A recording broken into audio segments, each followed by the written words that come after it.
Thank you very much. My name is Ansoy from the BBC. I have a quick question for President Kagame. As chair of the Commonwealth, I wonder what your priority will be, especially in terms of upholding the values of democracy and human rights, given that there's been a lot of scrutiny on your country and the record of your government, and critics have been pointing out the number of opposition leaders and journalists who are in prison. I wonder what your leadership of this organization is going to look like in the face of that. Right. I think checking of facts is a serious problem with the very institutions we should have relied on to inform the public, the general public, the world, about some of these facts. Or whether the facts themselves or the interpretation of some of the things that actually happen. Now, let me start with the issue of values. Who defines the values? Or who doesn't actually have values? When people talk about values sometimes, there's one part of the world that has assumed the sole responsibility and the monopoly of defining values. So the rest of us have no values. We've just to keep learning from these ones who define the values. And by the way, the danger also is, it doesn't matter how long you take learning, you will never qualify. You will just always be branded somebody who has no values or who comes from a place where there are no values. So I want to put this case clear. Those from the north who always assume where BBC comes from, who always think they are the face of values, the rest have to follow. It's a big mistake. It's not true. We have values too. We here in Rwanda, in Africa, we do. No question about it. Second, there are some of these problems we have had in our continent, in Rwanda.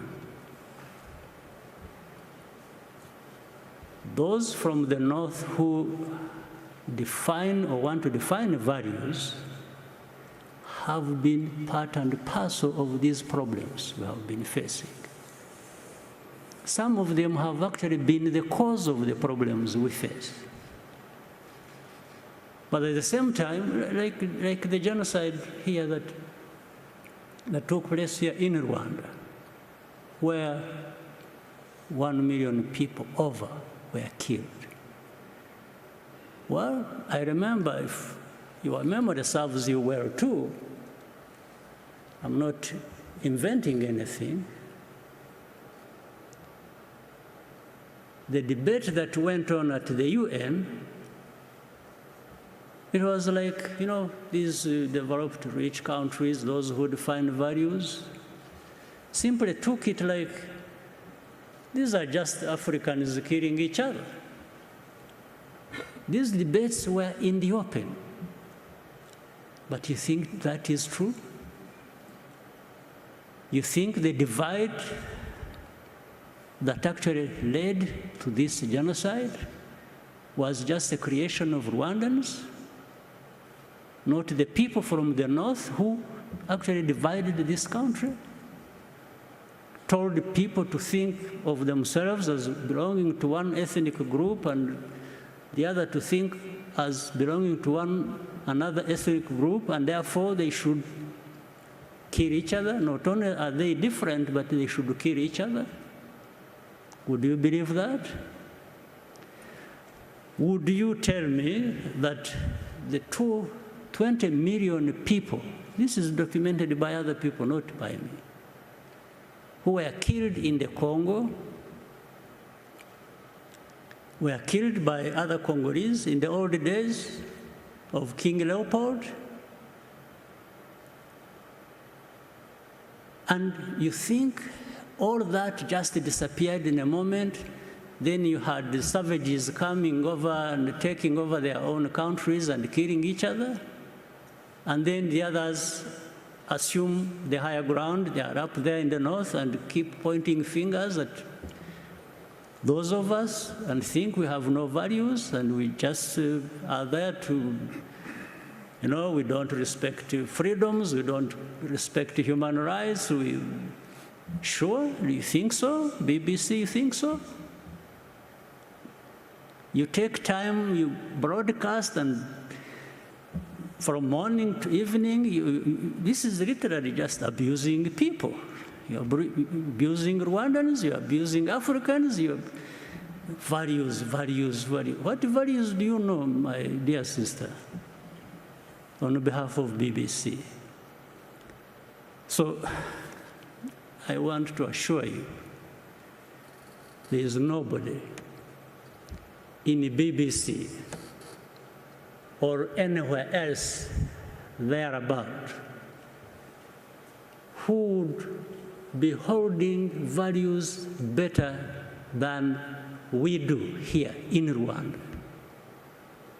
Except if we just want to cover up the mistakes of the same people who want to define these values for us. Or really tragic mistakes of things they have caused. So when you are saying that, you may tell somebody else, people who don't have time to think or who don't have a history where they have struggled with these complications, yes, they will. But here, those of us who have faced what we did, who have gone through what we did, we take our responsibility.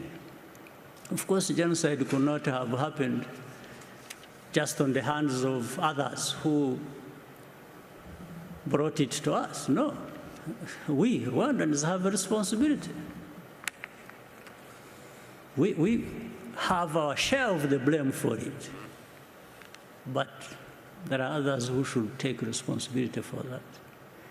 So I just want to let you know that these issues of upholding values and so on, as far as I'm concerned, as I know, as far as Rwandans are concerned, we don't need any lessons from BBC or from anyone.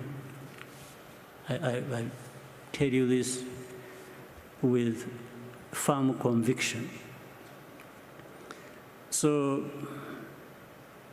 democracy or people in prison you're talking about, there is nobody in Rwanda who is in prison that should not be there, because you have a justice system that is actually functional and is fair.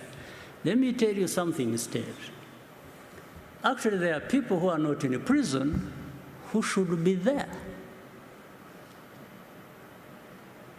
There are no people who are in prison that shouldn't be there, but there are people who are not in prison who actually should be there. And I'll explain to you if you want. I know, for example, I've been seeing journalists writing all kinds of things. Take somebody, praise her or him, and make them champions of all kinds of things. That's fine. I wish these people are making them champions of their own situations, if they wanted them, but not of our situations. And I give you some details. And what I meant when I said what I said. Take an example who is always written about, and people who have been here even during this Chogam, and they were visiting. There's a woman called Ingabire. Victoire, whom BBC and others want to always sing about being the face of the opposition. Okay, fine. And this is one I was referring to. She's not in prison now, but should be in prison now. She was in prison. She committed a crime for which she was tried in the court of law. She was actually sentenced and imprisoned. The government, the president, under the prerogative of the masses, president has that powers. Actually, this woman was released from prison before she served her full sentence. And it wasn't because she was not guilty or whatever. I'll tell you something else which shows double standards, which lead to these things you were asking.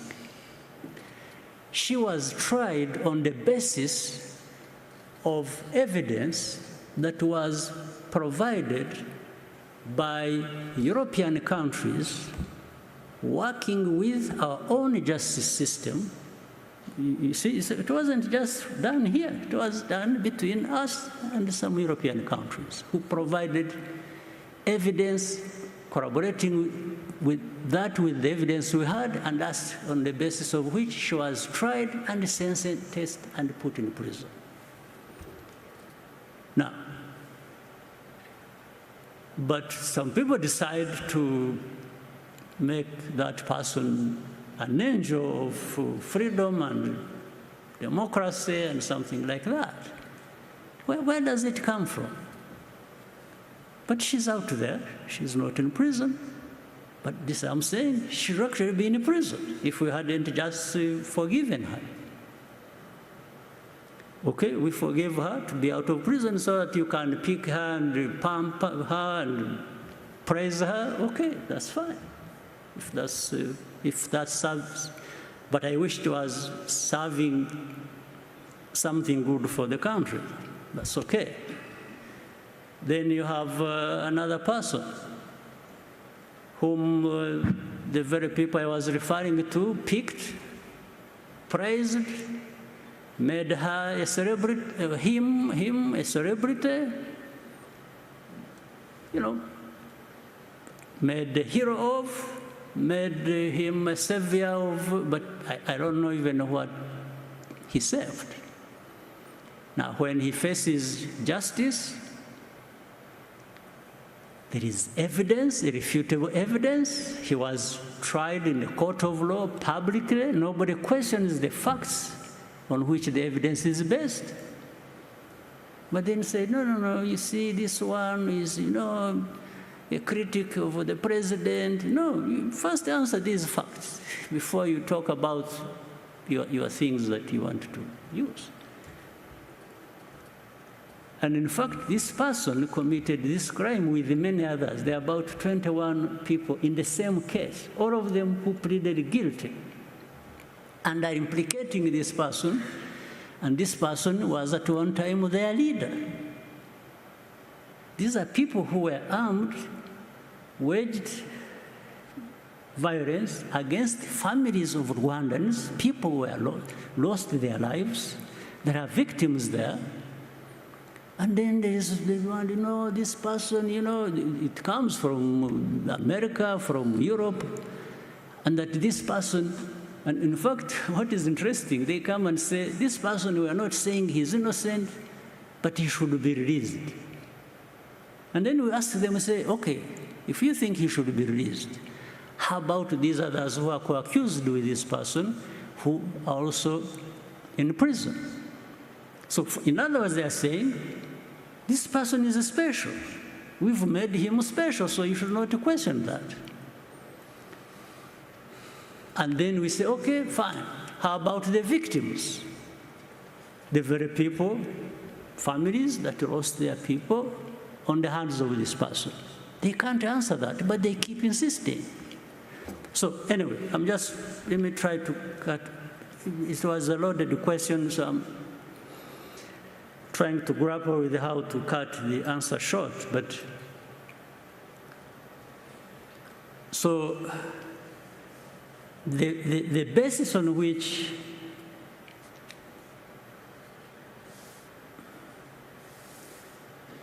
these judgments are made is not necessarily right. It's not correct. So I'll let you make a decision at some point what to believe or what you should be making other people believe, but I know by my answer in whatever way, maybe you're already framing a completely different story about what I said, or giving it a frame in which I didn't put it, but that's okay.